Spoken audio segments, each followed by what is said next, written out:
আসসালামু আলাইকুম সুপ্রিয় দর্শক, ঢাকায় পৌঁছেছেন নতুন রাষ্ট্রদূত ব্র্যান্ট ক্রিস্টেনসেনকে স্বাগত জানান পররাষ্ট্র মন্ত্রণালয়ের কর্মকর্তারা। বাংলাদেশের নবনিযুক্ত রাষ্ট্রদূত ব্র্যান্ট ক্রিস্টেনসেন ঢাকায় পৌঁছেছেন সোমবার 12 জানুয়ারি সন্ধ্যায়। মার্কিন দূতাবাস ও পররাষ্ট্র মন্ত্রণালয়ের কর্মকর্তারা নতুন রাষ্ট্রদূতকে স্বাগত জানান বিমানবন্দরে। কূটনৈতিক সূত্রে জানা গেছে, চলতি সপ্তাহে পরিচয়পত্র পেশের মধ্য দিয়ে ঢাকা মিশন শুরু করবেন ব্র্যান্ট ক্রিস্টেনসেন এবং আগামী 2 দিন পররাষ্ট্র সচিব আসাদ আল সিয়াম ও রাষ্ট্রচার অনুবিভাগের প্রধান নুরুল ইসলামের সঙ্গে বৈঠক করে পরিচয়পত্র পেশের প্রস্তুতি নেবেন তিনি। এরপর আগামী বৃহস্পতিবার রাষ্ট্রপতি মোহাম্মদ শাহাবুদ্দিনের কাছে পরিচয়পত্র পেশ করবেন। এর আগে গত 9 জানুয়ারি মার্কিন পররাষ্ট্র দপ্তরের শপথ নেন নবনিযুক্ত মার্কিন রাষ্ট্রদূত ক্রিস্টেনসেন। দেশটির ব্যবস্থাপনা ও সম্পদ বিষয়ক উপপররাষ্ট্রমন্ত্রী মাইকেল জে সিগার তাকে শপথ বাক্য পাঠ করান। এরপর ক্রিস্টেনসেনকে স্বাগত জানায় ঢাকা মার্কিন দূতাবাস।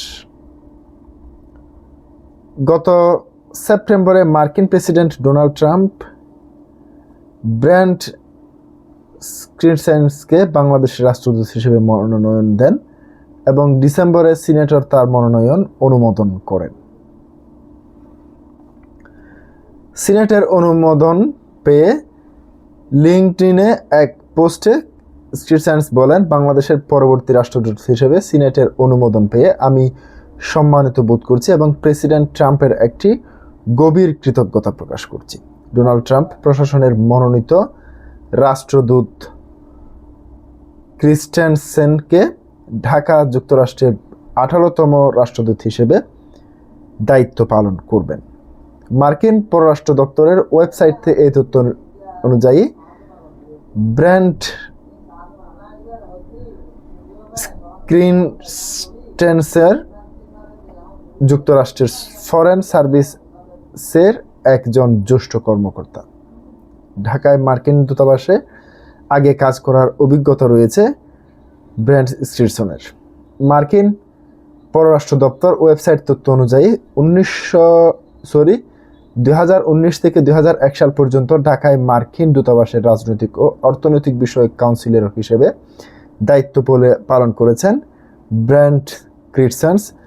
এর আগে ঢাকার সবশেষ মার্কিন রাষ্ট্রদূত ছিলেন পিটার হাস। তিনি ঢাকায় যুক্তরাষ্ট্র 17তম রাষ্ট্রদূত হিসেবে দায়িত্ব পালন করেন 2022 সালে মার্চ থেকে 2024 সালের এপ্রিল পর্যন্ত তিনি ঢাকায় দায়িত্ব পালন করেন।